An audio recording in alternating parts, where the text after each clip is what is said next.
नमस्कार, आप देख रहे हैं इंडिया टीवी और वक्त हो गया है ग्राउंड रिपोर्ट का। महाराष्ट्र में छिड़े सियासी घमासान के बीच सबसे बड़ी खबर, महाराष्ट्र से उद्धव सरकार की विदाई तय हो गई है।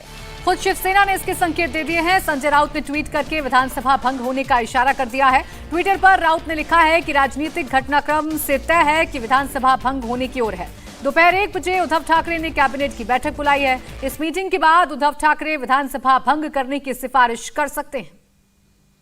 इस वक्त की बड़ी खबर एक बार फिर आपको बता दें, विधानसभा भंग करने की ओर जा रही है स्थिति। ये कहना है महाराष्ट्र में राजनीतिक घटनाक्रम की दिशा विधानसभा भंग होने की स्थिति में जा रही है। संजय राउत ने आज ये ट्वीट किया। आज उन्होंने सुबह एक बयान भी दिया, ज्यादा से ज्यादा क्या होगा, सरकार चली जाएगी, इस तरीके का बयान। इस पर और ज्यादा जानकारी लेंगे, हमारे साथ हमारे सभी सहयोगी जुड़े हुए हैं, पवन आरा, देवेंद्र पराशर और जयप्रकाश। पवन, इस ट्वीट का सीधा अर्थ यह है कि कभी भी विधानसभा भंग करने की सिफारिश की जा सकती है।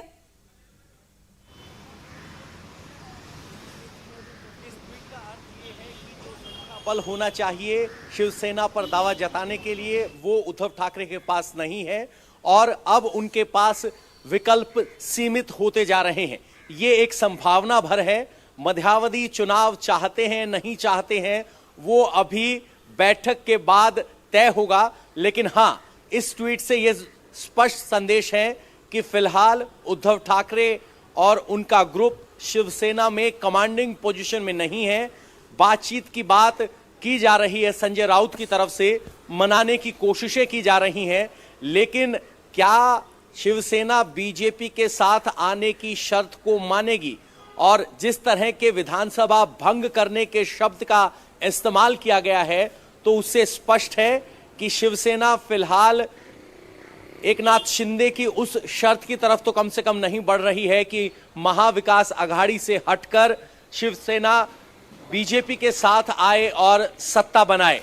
ठीक है, लेकिन विधानसभा भंग होने के नुकसान क्या क्या होंगे, इस पर भी हम थोड़ी चर्चा कर लेते हैं। देवेंद्र, नुकसान क्या क्या होंगे और क्या वाकई में जितने और विधायक हैं, कांग्रेस की बात कर ले, एनसीपी की बात कर ले, मनसे की बात कर ले, वो लोग भी ये चाहेंगे कि विधानसभा भंग हो जाए? बिल्कुल नहीं। जिसमें किसी भी विधायक से अगर आप पूछिएगा तो अधिकांश की राय यही रहेगी कि वो नहीं चाहेंगे कि अभी विधानसभा भंग हो। लेकिन हालांकि उसमें उनकी राय का बहुत मतलब नहीं होता। इसमें दो राय बहुत ज़्यादा महत्वपूर्ण रह जाती है। पहली बात तो ये कि जो सरकार के मुखिया हैं, यानी कि विधानमंडल दल के जो नेता होते हैं सरकार के मुखिया के तौर पर, उनकी राय यानी कि उद्धव ठाकरे की राय। और दूसरी चीज़ ये कि राज्यपाल उसे कैसे स्वीकारते हैं। इसमें ऐसे देखिएगा तो सिद्धांततः संविधान के हिसाब से जो भी मंत्रिमंडल की सिफारिश होती है उस पर अगर राज्य है तो राज्यपाल के लिए बाध्यकारी होता है उसे मानना। लेकिन यहाँ पर इसमें विंडो आपको कई सारी चीज़ें दिखेंगी। पहला विंडो ये है कि क्या जो मुख्यमंत्री हैं सदन का विश्वास उनको हासिल है। अगर इतने सारे विधायक जो कि उनसे डिफेक्ट हुए हैं, अगर वो ये कहते हैं कि उनका समर्थन नहीं है, बीजेपी के विधायक अगर ये कहते हैं और नंबर्स उनके साथ नहीं है, तो राज्यपाल के पास पहला विंडो ही ये दिख जाता है। क्योंकि आपने बहुमत खो दिया है तो उस स्थिति में आपकी सिफारिश का कोई मतलब नहीं, क्योंकि आपकी सरकार अल्पमत की सरकार है। दूसरी चीज़ की जो बहुमत का टेस्ट होता है वो फ्लोर ऑफ द हाउस, ये पहले भी कोर्ट कह चुका है कई बार, तो वो फ्लोर ऑफ द हाउस होता है। ऐसे में उसको कराने को कहा जा सकता है। तीसरी चीज़ कि अगर पिछले 6 महीने में अगर इन्होंने विश्वास मत हासिल किया होता तो वो एक आधार होता कि हमारे पास ऑलरेडी बहुमत है, जो कि 6 महीने के भीतर हमने विश्वास मत हासिल किया है। वैसी स्थिति भी नहीं दिख रही है। तो ये सारी चीज़ें राज्यपाल के पास विंडो देती हैं कि जो सिफारिश वो करेंगे उसे वो आसानी से खारिज कर सकते हैं। और वहाँ पर उद्धव ठाकरे के लिए सिफारिश के बावजूद और मुश्किलें बढ़ जाएगी, क्योंकि नंबर्स गिनने वो पिछड़ते दिख रहे हैं। नहीं, राज्यपाल को कोविड होना कोई मतलब इस लिहाज से नहीं रखता कि राज्यपाल कामकाज के लिए पूरे तरीके से उपलब्ध हैं। उनको हॉस्पिटल लेकर जाया गया है सिर्फ प्रिकॉशन के तौर पे, क्योंकि उनकी उम्र ज़्यादा है, उनका बूस्टर डोज भी लग चुका है 2 वैक्सीनेशन के बाद। और ऐसे में वो वीडियो कॉन्फ्रेंसिंग के मार्फत हर एक चीज़ के लिए उपलब्ध हैं। बाकायदा जो हमारे सोर्सेज हैं वो ये बता रहे हैं कि राज्यपाल तो हॉस्पिटल जाने को भी तैयार नहीं थे, क्योंकि उन्हें कोई भी तकलीफ नहीं है। लेकिन क्योंकि उनके जो अधिकारी हैं, जो उनके स्टाफ हैं, उन लोगों ने बहुत ज़्यादा रिक्वेस्ट किया कि प्रिकॉशन के तौर पे हॉस्पिटल जाया जा सकता है और सारे काम तो वीडियो कॉन्फ्रेंसिंग के मार्फत हो ही जाएंगे, तब वो इस बात के लिए रजामंद हुए थे। तो वहाँ पर उस चीज़ को लेकर कोई जटिलता अभी नहीं दिख रही है। ठीक है, ये जटिलता तो नहीं दिख रही है। लेकिन जयप्रकाश, अब आपसे समझना चाहेंगे, ये जो खबर निकलकर सामने आ रही है, जो छनकर सामने आ रही है कि विधानसभा भंग करने की मांग की जा सकती है, इसमें एक पक्ष तो शिवसेना का है, एक पक्ष तो इस सरकार का है, लेकिन जो दूसरा पक्ष नजर आता है एकनाथ शिंदे और भारतीय जनता पार्टी जो पर्दे के पीछे नजर आ रही है, उसके लिहाज से इस खबर को कैसे समझा जाएगा?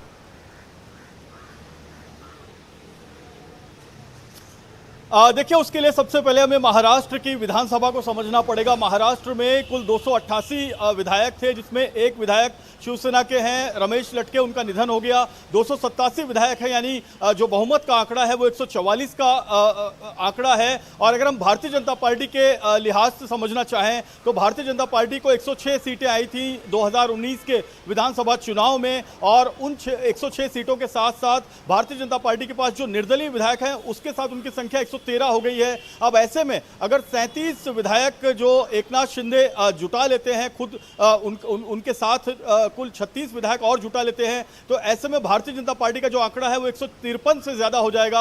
और इसके बाद खुद सबसे पहले एकनाथ शिंदे वो ये दावा कर सकते हैं, राज्यपाल को लेटर दे सकते हैं कि संविधान के दायरे में उन्होंने अपना एक अलग गुट बनाया है, शिवसेना से अलग उन्होंने जो गुट बनाया है उनकी पार्टी का ये नाम है, और ये पार्टी को वो जो है विधानसभा अध्यक्ष को लेटर दे सकते हैं, क्योंकि कार्यवाहक विधानसभा अध्यक्ष चल रहे हैं महाराष्ट्र में, कि उनको इसकी मान्यता दी जाए। मान्यता मिलने के बाद वो ये कह सकते हैं कि हमारा समर्थन नैतिक रूप से बिना किसी शर्त के भारतीय जनता पार्टी को है, और उसके बाद जब भारतीय जनता पार्टी के पास नंबर आ जाएंगे तब वो जो है अपना एक लेटर दे सकती है, दावा पेश कर सकती है। लेकिन ये सब तकनीकी प्रोसेस है, इसमें काफी लंबा समय लगता है। फिलहाल तो सबसे महत्वपूर्ण बात यह है कि आज शाम को उद्धव ठाकरे क्या बड़ा ऐलान करते हैं, उस पर सबकी नजरें टिकी हुई हैं।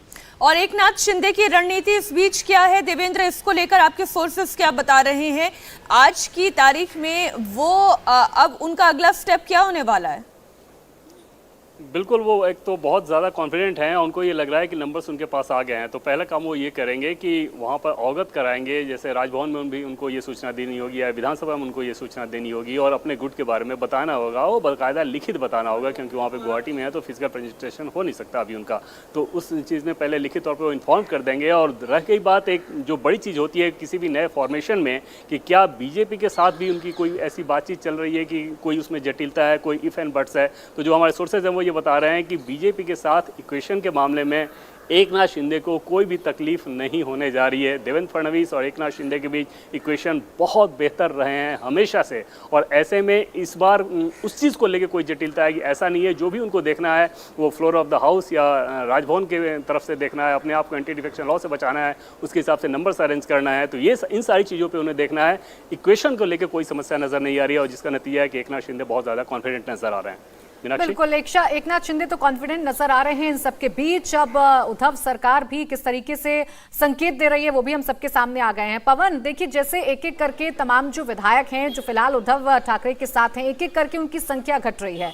फिलहाल अगर इस तरफ ध्यान दें तो इसके लिए क्या जानकारी मिल रही है, इसके लिए क्या कुछ हलचल मिल रही है कि जो अभी फिलहाल हैं उनके पास विधायक, उनको कैसे एकजुट किया जा रहा है?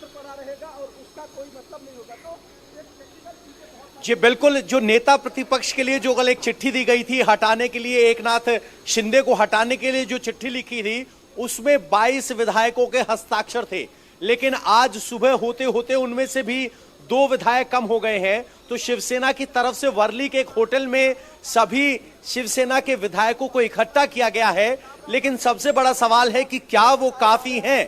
क्योंकि अगर एकनाथ शिंदे शिवसेना के 35 से ज्यादा विधायकों का दावा कर रहे हैं, तो क्या उनके पास 2/3 विधायक हैं पार्टी को तोड़ने के लिए?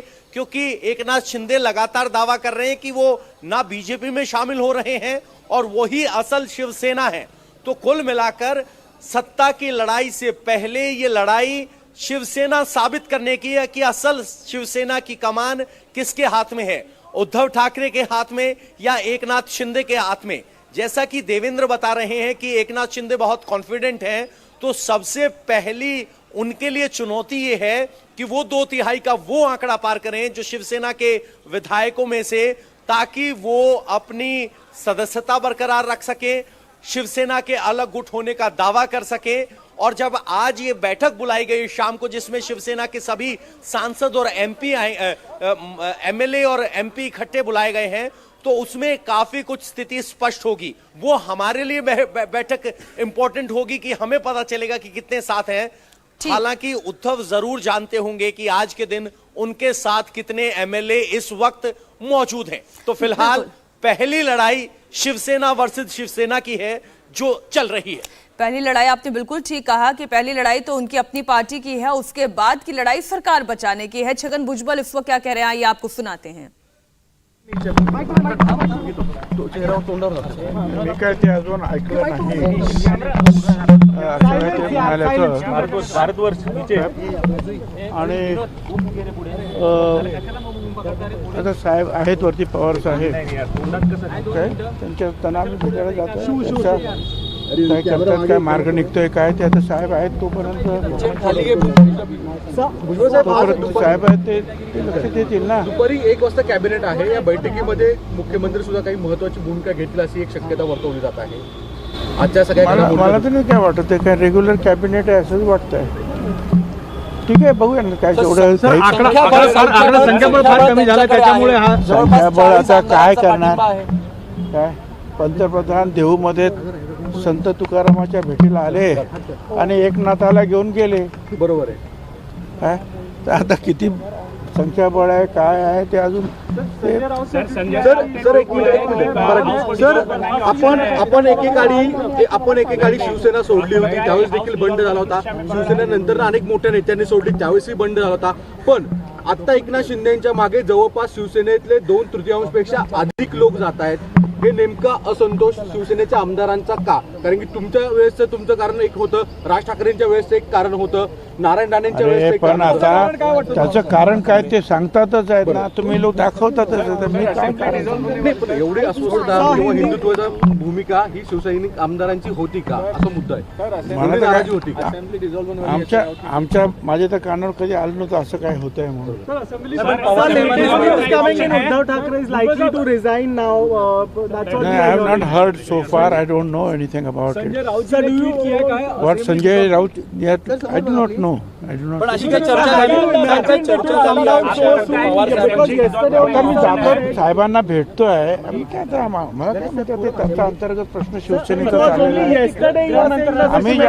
पार्टी आम्ही ज्या इंटॅक्ट ठेवणार आहात पवार साहेबांच्या नेतृत्वाखाली देखेंगे क्या होता है। भुजबळ साहेब राष्ट्रवादीची स्थापना ज्यावेळेस झाली प्रदेशाध्यक्ष आपण होतात महाराष्ट्रामध्ये त्यावेळेस सरकारच्या विरोधातली भूमिका एनसीपी नेता और इस वक्त कैबिनेट मिनिस्टर छगन भुजबल को आप सुन रहे थे। उन्होंने कहा कि जहां तक कि इस्तीफे की बात है, सरकार गिरने की बात है, अभी तक इस मामले में कोई जानकारी ना उनके पास है, ना इस पर वो और आगे कोई टिप्पणी करना चाहते हैं। और महाराष्ट्र के सियासी संकट के बीच सबसे ज्यादा चर्चा एकनाथ शिंदे की है। शिंदे 35 बागी विधायकों के साथ गुवाहाटी में मौजूद हैं। उनसे बात की हमारे संवाददाता संदीप चौधरी। क्या कल के दिन कोई बातचीत हो पाई थी? उद्धव ठाकरे से कुछ तय हुआ था? नहीं, बातचीत तो हुई थी। निवलिन नार्वेकर मेरे पास आए थे। हाँ। मैंने उनको यही कहा था कि आप बातचीत करने आए हो, उद्धव साहब ने आपको भेजा है। हाँ। लेकिन यहाँ तो मैं हमारे गठ नेता के पद से हमको निकाल दिया। हाँ। हमारे वहाँ पर हमारे खिलाफ आंदोलन कर रहे, एक तरफ आंदोलन एक तरफ कार्रवाई दूसरी तरफ चर्चा, ये कैसे हो सकता है? हाँ। तो फिर उसके बाद उद्धव साहब से मैंने बात की, उनको भी यही मैंने बताया कि ऐसा तो नहीं होता ना। हाँ। तो फिर वो बोले कि नहीं, बैठ के हम लोग कुछ ये सब मुद्दा जो है सुलझाते हैं। हाँ। तो कुछ फिर उसके बाद कुछ हो पाया उनकी तरफ से कुछ हो पाया? फिर बाद में चर्चा हुई, उनका कहना था 20 मिनटों तक बातचीत चली आपकी और उनकी। नहीं, उसमें बातचीत बोले तो अभी मैं हमारे क्या कल के दिन कोई बातचीत हो पाई थी? उद्धव ठाकरे से कुछ तय हुआ था?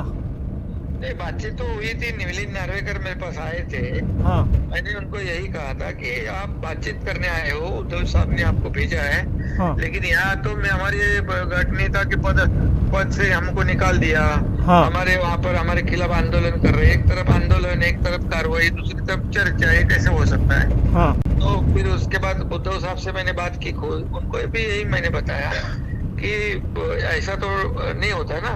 हाँ। तो फिर वो बोले कि नहीं, बैठ के हम लोग कुछ ये सब मुद्दा जो है सुलझाते हैं। हाँ।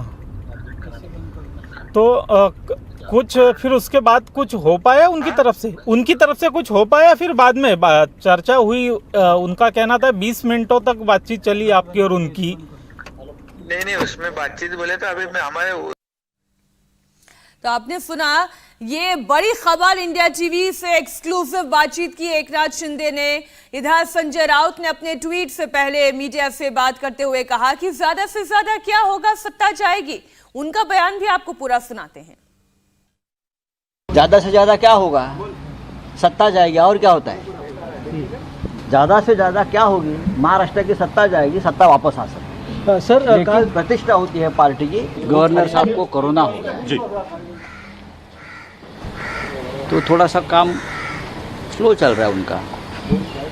सबसे पहले राज्यपाल गवर्नर साहब ठीक होने चाहिए। एकनाथ शिंदे जी हमारे बहुत पुराने साथी हैं, हमारे मित्र हैं। सालों साल से हम एक दूसरे के साथ कंधा से कंधा लगाकर काम कर रहे हैं। उनको भी इतना आसान नहीं है पार्टी छोड़ना, और हमको भी इतना आसान नहीं है उनको छोड़ना। हमारा डायलॉग चल रहा है। आज सुबह भी मेरी एकनाथ शिंदे जी से बातचीत चल रही थी। आज सुबह हम दोनों ने 1 घंटा बातचीत की है। यहाँ से जो बातचीत हुई उस बारे में मैंने पार्टी चीफ को बताया है। कोई बात छुप कर नहीं रहती है। वापस एक बार बात हो जाएगी। उनके साथ जो विधायक है उनसे भी हमारी बातचीत चल रही है। सभी शिवसेना में है, शिवसेना में रहेंगे और उद्धव ठाकरे जी का नेतृत्व। एक गलत जानकारी है। हमेशा थाने म्यूनसिपल कॉरपोरेशन हो, कल्याण डोंबिवली म्यूनसिपल कॉरपोरेशन हो, वो एकनाथ शिंदे जी जो कहेंगे उस हिसाब से चुनाव लड़ा जाता है, क्योंकि वहाँ के नेता है, पार्टी ने उनको वहाँ नियुक्त किया है। बहुत ही अच्छे माहौल में हमारी बातचीत कल से चल रही है। ऐसा नहीं कि आज मैं बोल रहा हूँ, कल भी मेरी बात हो गई, आज सुबह बात हो गई और लंबी बातचीत की। ना हमारे मन में कोई ऐसी खटास है, ना उनके मन में कोई खटास है। हम लगभग 35-40 साल से एक दूसरे के साथ काम कर रहे हैं। वो सिर्फ हमारे साथी नहीं है, वो हमारे बहुत ही अजीज दोस्त हैं, मित्र हैं। हम एक दूसरे के साथ बहुत सी बातें हमेशा शेयर करते हैं। उद्धव ठाकरे जी और एकनाथ शिंदे जी में भी वही रिश्ता है। तो जो बातें सामने आ रही है या पब्लिश हो रही है उसमें तथ्य नहीं है। कोई ज़्यादा ही बड़ा चढ़ाकर बातें सामने आ रही है। ठीक है, कुछ बातें जरूर हो सकती है, उसमें से कोई ना कोई हल निकल जाएगा। इंडिया टीवी हर वक्त हर जगह डाउनलोड करने के लिए सर्च करें इंडिया टीवी न्यूज़